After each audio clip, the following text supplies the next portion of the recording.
Olá, amigos do canal! Tudo bem com vocês? Espero que sim, espero que estejam todos bem e prontos para falar de NFL.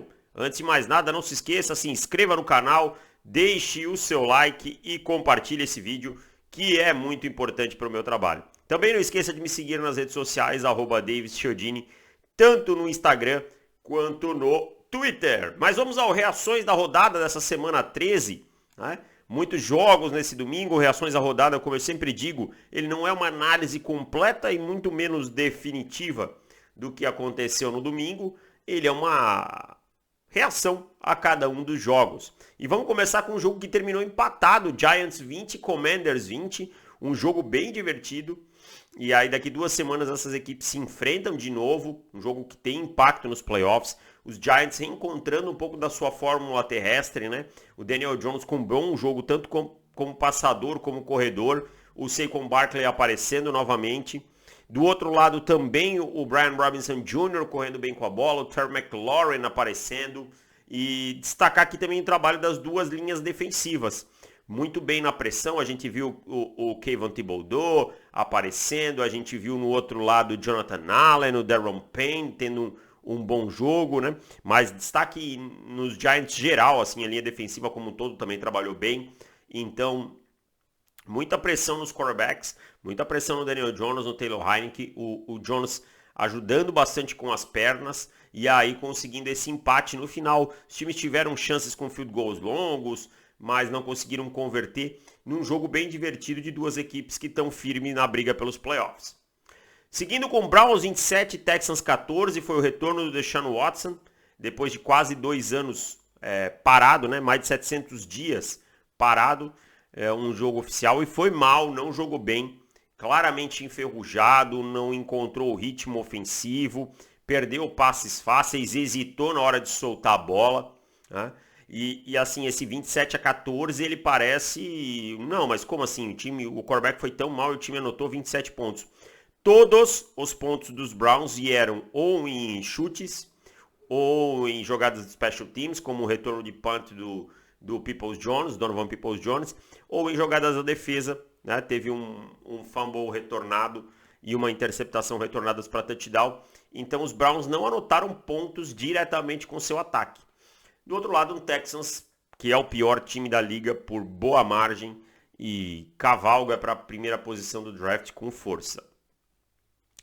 Mas assim, não coloquei fé nos Browns para esse ano. Talvez, claro, o Deshaun Watson pode pegar ritmo de jogo, esse tipo de coisa, né? Mas eu acho que para 2022 ficou muito no final da campanha, não vai dar para reverter muita coisa não. Seguindo com Steelers 19, Falcons 16, os Falcons eles tinham a oportunidade ontem de dar mais uma encostada nos Buccaneers, mas não conseguiram. Mais um bom jogo, um sólido jogo do Kenny Pickett, né, cuidando bem da bola, fazendo alguns bons lançamentos. Então o calouro do Pittsburgh Steelers vai evoluindo, vai mostrando assim um pouquinho de curva para cima. Não é nada espetacular ainda, não é nada que se olhe e enche os olhos, mas comparando com o que vinha acontecendo, com os turnovers, a coisa muda um pouco de figura.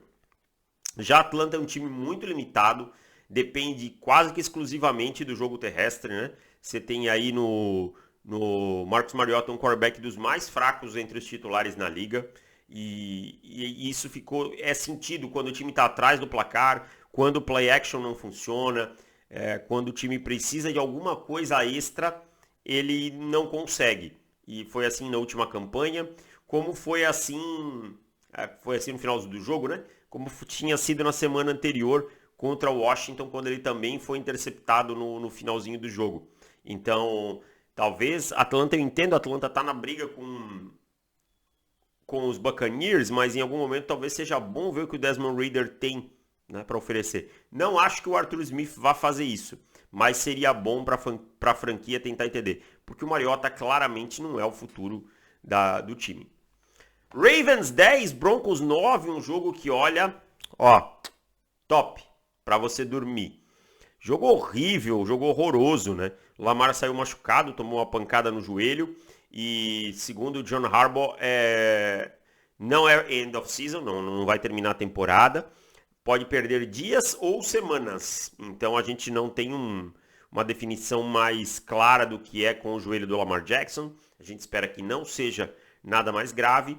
O Tyler Huntley entrou, sofreu contra a defesa do Denver Broncos, o que é normal, porque é uma baita defesa, mas na última campanha foi muito bem, conduziu o time, anotou o touchdown da vitória, e o Denver Broncos perdeu de novo, anotando só 3 field goals. Acho que ontem o Russell Wilson jogou melhor, mas vale lembrar que a régua está muito baixa, então assim, jogou melhor do que estava aqui, né? Jogou aqui assim. Agora, a régua para o Russell Wilson, o normal que a gente esperava era isso aqui, então ele ainda tem tudo isso aqui de distância. Mas ontem eu coloco muito na conta do Nathaniel Hackett, é um treinador horroroso, tá? Enganou legal, assim, achei que vindo da árvore do Matt LaFleur e tal, poderia ser um bom treinador, completamente perdido. As chamadas em terceira descidas, disfuncional, um jogo sem criatividade nenhuma, um time extremamente mal treinado, e o Hackett dificilmente vai ter uma nova oportunidade na temporada que vem no Denver Broncos, e vai ter que suar muito, vai ter que fazer um baita trabalho onde quer que vá para ter uma chance aí como head coach novamente, porque é um dos piores trabalhos de um treinador calouro que eu já vi. Tá? Não deveria nem voltar pro Colorado nessa semana. Mas os Ravens sobrevivem com o Tyler Huntley, mantêm a vantagem aí sobre os Bengals, que a gente vai falar daqui a pouco. E vamos ver como é que vai ser agora, né? Quanto tempo o Lamar vai perder, como esse time consegue lidar com o Huntley como quarterback. Não é a primeira vez que isso acontece. Eu acho um dos backups mais confiáveis da liga e que emula muito o estilo do Lamar Jackson. Isso é uma escolha muito inteligente de Baltimore. Às vezes a gente vê uns backups que não tem nada a ver com o titular e é uma coisa que eu não consigo entender. Vikings 27, Jets 22.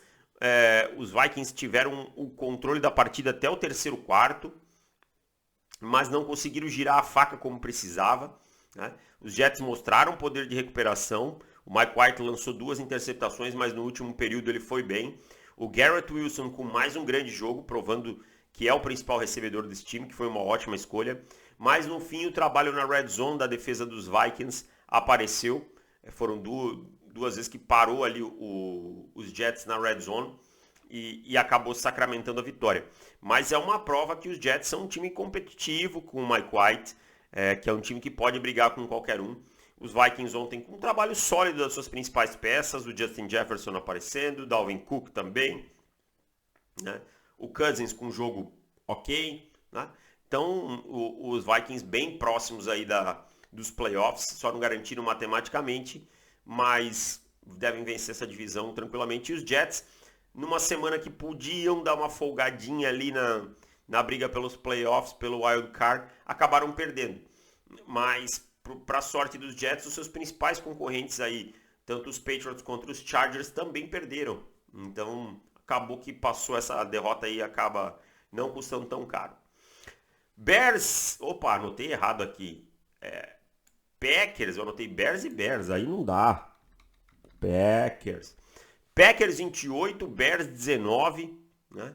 O Christian Watson acordou para a vida da semana 10 para cá, são 9 touchdowns, 9, eu não estou errado, 7 recebendo, 2 correndo, e ontem foi assim, 1 correndo e 1 recebendo, né? Inclusive esse end around ali para matar o jogo. O Rodgers com um jogo mediano, o Justin Fields também mediano para os padrões do Aaron Rodgers, é sempre bom falar isso, tá?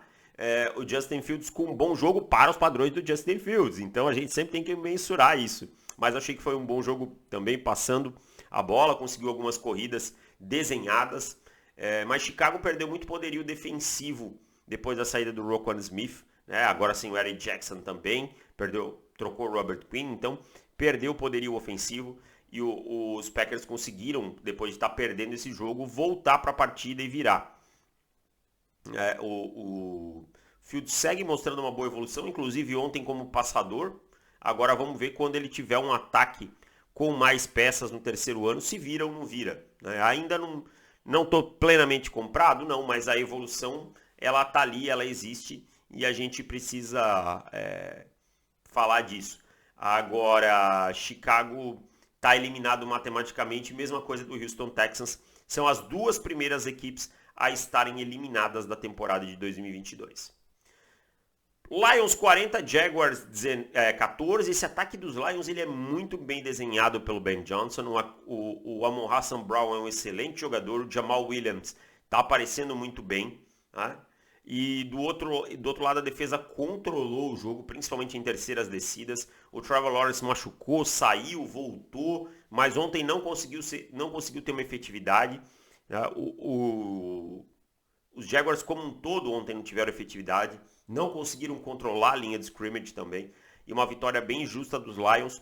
E os Lions podem estar salvando aí o emprego do Dan Campbell nas últimas semanas com algumas vitórias aí. Pode ser que o Dan Campbell acabe ganhando mais uma chance. Eu não faria isso, mas eu entendo se os Lions fizerem, porque aí começa uma arrancada para cima. A gente já viu isso acontecer várias vezes. E o último jogo do primeiro horário, Eagles 35, Titans 10. O A.J. Brown aplicando a lei do ex aí com 2 touchdowns, mais de 100 jardas aéreas. O Jalen Hurts jogando muito bem, mas muito bem mesmo. E os Titans aí eles não têm volume ofensivo quando pegam uma defesa como essa dos Eagles, que consegue pressão na linha de scrimmage, que consegue dominar. A OL não aguenta o tranco e o time fica limitado. Treylon Burks anotou um touchdown no começo do jogo, mas saiu exatamente nessa jogada, tomou uma pancada, né? E aí saiu no protocolo de concussão. E aí os Titans não têm volume. A sorte dos Titans nesse momento é que eles estão na AFC South, então ali eles controlam. Mas para jogar contra um time como os Eagles, eles sofrem. Os Eagles com uma caixa de ferramenta enorme no ataque, fazendo 35 pontos numa bela defesa. O Shane Steichen com certeza vai ser muito entrevistado, o coordenador ofensivo. Tá? É um cara que fez um trabalho brilhante com o Justin Herbert no seu ano de calouro e vem fazendo um trabalho brilhante com o Hurts também. Falando em Herbert, Raiders 27, Chargers 20.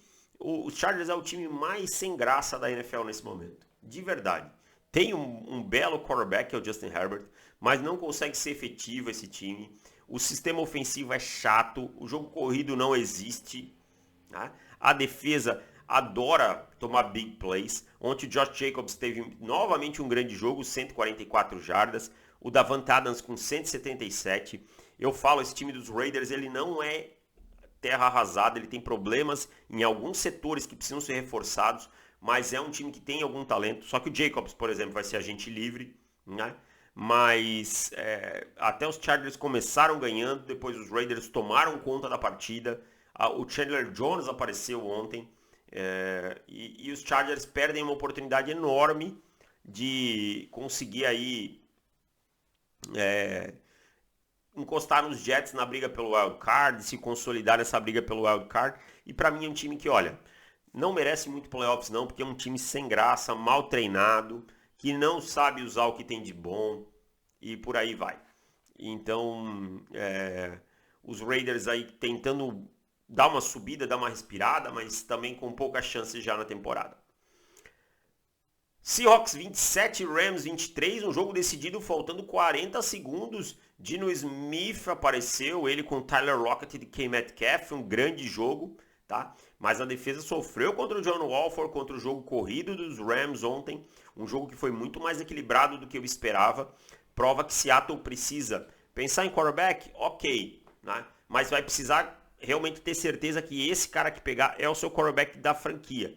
Porque senão, vale a pena muito investir em defesa em mais um ano com o Dino Smith. Porque a defesa do Seahawks tem alguns buracos, o miolo da linha defensiva tem problemas, tá? E precisa consertar isso. O corpo de linebackers é extremamente raso, então precisa desse conserto. Ontem venceu o Dino com mais um bom jogo, né? Aparecendo aí para decidir no final. Mais uma vitória mais do que merecida de Seattle. Segue na briga. Os Rams ontem mostraram um pouco de brio, uma coisa que não vinha acontecendo, mas essa temporada já foi pro ralo. Bengals 27, Chiefs 24, um jogo parelho, dois grandes times, dois ataques potentes. Eu vejo o torcedor dos Chiefs chorando assim como se fosse um absurdo tomar 27 pontos dos Bengals. Não é nenhum absurdo, tá? Não é nenhum absurdo. A tônica da defesa dos Chiefs é essa, ela vai sofrer em alguns momentos e ela vai produzir absurdamente em outros por conta da agressividade. Agora, o que definiu esse jogo? O Joe Burrow foi de gelo, né? E aí 2 jogadas que custaram a partida para mim e para os Chiefs. O fumble do Travis Kelce, tá? Que foi displicente ali naquela proteção da bola, um pouco displicente. E o sack do Mahomes, que virou um field goal perdido. O sack que o Mahomes sofreu, colocou 5 jardas para trás, e aí o Butker perdeu o field goal. Então, quando você tem um jogo entre 2 quarterbacks de tão alto nível, um confronto tão difícil para a defesa dos Chiefs, porque o estilo da defesa do ataque dos Bengals é complicado para essa defesa dos Chiefs defender, qualquer detalhe impacta. E, obviamente, ter tomado 27 pontos impacta. Não estou tirando o peso aqui da defesa dos Chiefs. Mas o Mahomes, para mim, teve um bom jogo. O Joe Burrow, um grande jogo. O Ja'Marr Chase é um jogador que faz muita diferença nos Bengals. Não por acaso é um dos melhores wide receivers da liga. E uma derrota normal para mim, para os Chiefs. E uma prova que os Bengals estão crescendo no momento certo, né? E a linha ofensiva jogando melhor também. E o Joe Burrow também nessa crescente aí no mês de dezembro. E finalizando os jogos da tarde, 49ers 33, Dolphins 17. A defesa dos 49ers absurda. Cedeu 2 big plays. Uma na primeira jogada do jogo, foi um TD de 75 jardas. E um TD longo para o Tyreek Hill no segundo tempo. Só. O Tua não jogou bem, sentiu a pressão, perdeu alguns passes fáceis no primeiro tempo. Foi interceptado em algumas bolas bobas. A ausência do Teron Armstead na posição do left tackle pesou, mas a gente não pode tirar o mérito da defesa dos 49ers, que jogou demais. Nick Bosa com 3 sacks, um deles para um fumble que o Dre Greenlaw retornou. O Greenlaw jogando muito, o Fred Warner jogando muito, o Ward jogando muito. Então essa defesa está jogando num nível de elite. Tomou aquela paulada do Mahomes e depois se ajeitou, não perdeu mais o ritmo, está jogando muito, teve o retorno do Armstead. E é a esperança do time agora, porque o Jimmy Garoppolo quebrou o pé, está fora da temporada.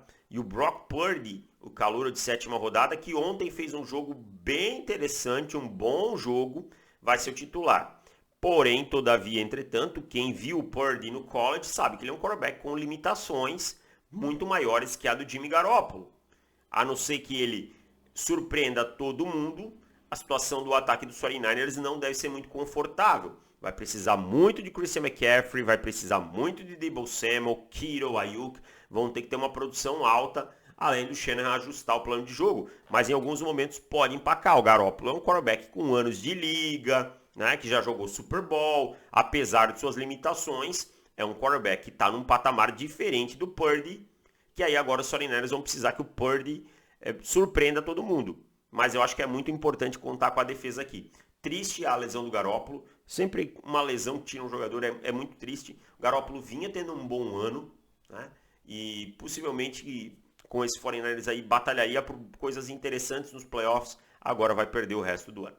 E para finalizar o Sunday Night Football, Dallas Cowboys 54, Colts 19. No finalzinho do terceiro período, esse jogo estava 21-19. E aí a defesa dos Cowboys resolveu anotar pontos, colocar posições de campo. O Malik Hooker com um grande jogo, né? Foram turnovers para tudo que é lado, teve interceptação, teve fumble retornado para touchdown. E aí o CeeDee Lamb com um bom jogo também no ataque, o Michael Gallup aparecendo também com 2 touchdowns.